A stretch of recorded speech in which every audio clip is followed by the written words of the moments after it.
In 2018, flagship phones crossed $1,000. Qualcomm looked at the gap that left behind and built an entire chip tier just to fill it. 6 years later, that same tier was running AI language models on $350 phones with zero internet connection, 11 chips, one factory war, and the moment mid-range stopped being a compromise. Snapdragon 600, 2013. Before this chip, Qualcomm's naming made no sense.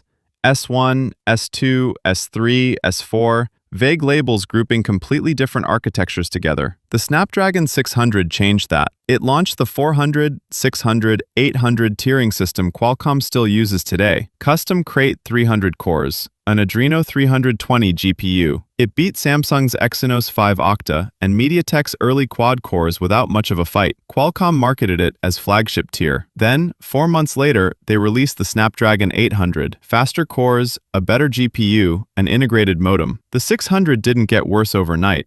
The ceiling just moved above it. That became the pattern for the next decade. Snapdragon 615, 2014. MediaTek was flooding the market with cheap, true octa-core chips. Qualcomm had spent years publicly dismissing core count as a marketing gimmick. Then they built one anyway. 8 ARM cores, 64-bit, an integrated LTE modem. On paper, it checked every box OEMs wanted that year. In practice, it ran on the same aging 28nm node the 600 had used a full year earlier. The Sony Xperia M4 Aqua ran hot enough that owners reported readings north of 80 degrees Celsius during calls. It throttled hard under any sustained load. MediaTek's rival chip, the exact kind of thing Qualcomm had mocked, beat it outright in benchmarks. Qualcomm had spent years arguing core count didn't matter. Then they built a chip to win that argument, and lost anyway. Snapdragon 625, 2016. Qualcomm stopped chasing core counts entirely and chased something almost nobody was optimizing for: thermal stability. The 625 ran on 14nm FinFET,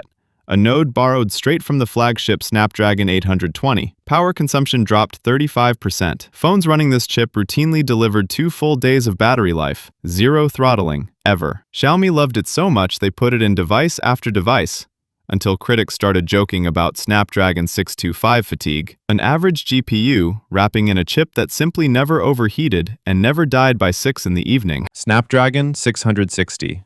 2017. Every mid-range Snapdragon before this ran stock ARM cores licensed from someone else. This one didn't. Custom Cryo 260 cores. The same in-house design philosophy Qualcomm reserved for flagships. Independent benchmarks placed the 660's CPU performance dangerously close to the former flagship 820. A new Spectra 160 ISP brought optical zoom and real-time eye tracking down to a $300 price point. This was the moment flagship killer actually started meaning something. A year earlier, the 625 won by being boring and efficient. This time, Qualcomm won by being fast.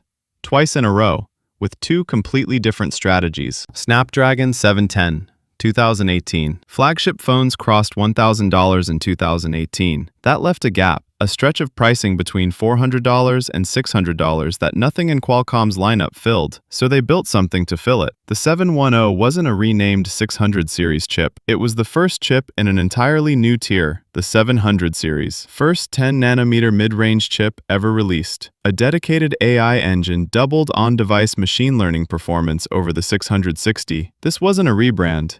It was a structurally new product category, built because a gap in the market hadn't existed the year before. It worked, right up until Qualcomm released something dramatically better 12 months later. Quick recap, because the pattern's easy to lose track of by now. Every 1 or 2 years, Qualcomm either fixes a thermal problem, fixes a naming problem, or invents a tier nobody asked for, and then immediately makes it half obsolete with the next release. Keep that in mind, because the next few chips break that cycle in a completely different way. Connectivity. Snapdragon 730G. 2019, Google needed a chip for a budget phone that still had to take a genuinely great photo. The 730G brought Cortex A76 performance cores to the mid-range for the first time, paired with a Spectra 350 ISP, capable enough to make Google's camera software actually sing. The result was the Pixel 4a, a $349 phone. In blind photo comparisons, reviewers frequently couldn't tell its shots apart from the flagship Pixel 4, a phone that cost well over twice as much. 6 years earlier, mid-range meant compromise by definition. In 2019,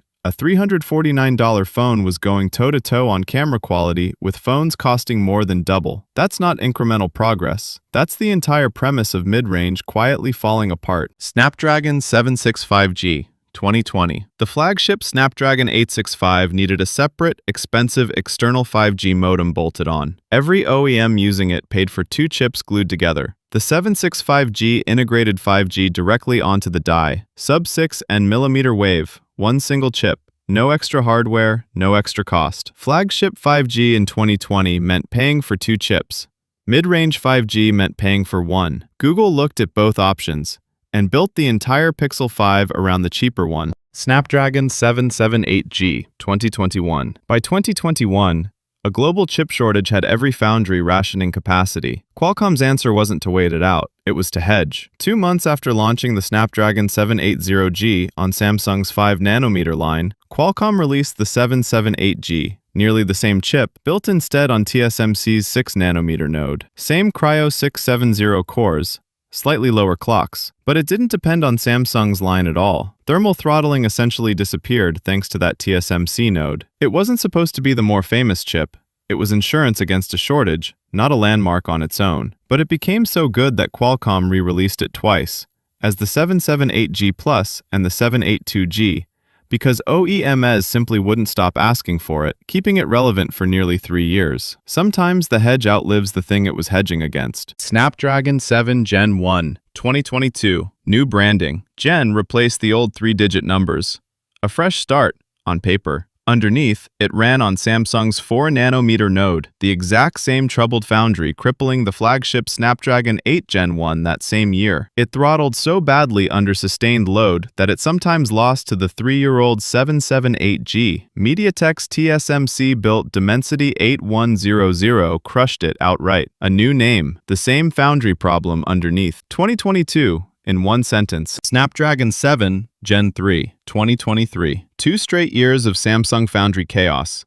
Qualcomm finally made the obvious move, back to TSMC's 4nm node. The thermal problems that plagued the 7 Gen 1 disappeared overnight. Cortex A715 cores delivered stable, cool performance matching MediaTek's best mid-range chip in CPU tasks, and edging past it in sustained GPU workloads. Then the naming scheme undercut the whole comeback. A chip called the Snapdragon 7 Plus Gen 2 already existed, and in CPU benchmarks, it was still faster. Buyers assumed higher numbers meant more power. The 7 Gen 3 proved that assumption wrong. Qualcomm fixed the chip and broke the naming scheme in the same year. Snapdragon 7S Gen 3. 2024 generative AI was everywhere in flagship marketing by 2024. Nobody expected it to show up on a $350 phone. The 7S Gen 3 ran large language models directly on the device, fully offline. No cloud, no internet connection required. Just a mid-range chip generating text locally on hardware built on TSMC's stable 4nm process. Devices built around it recorded little to no thermal throttling under sustained load.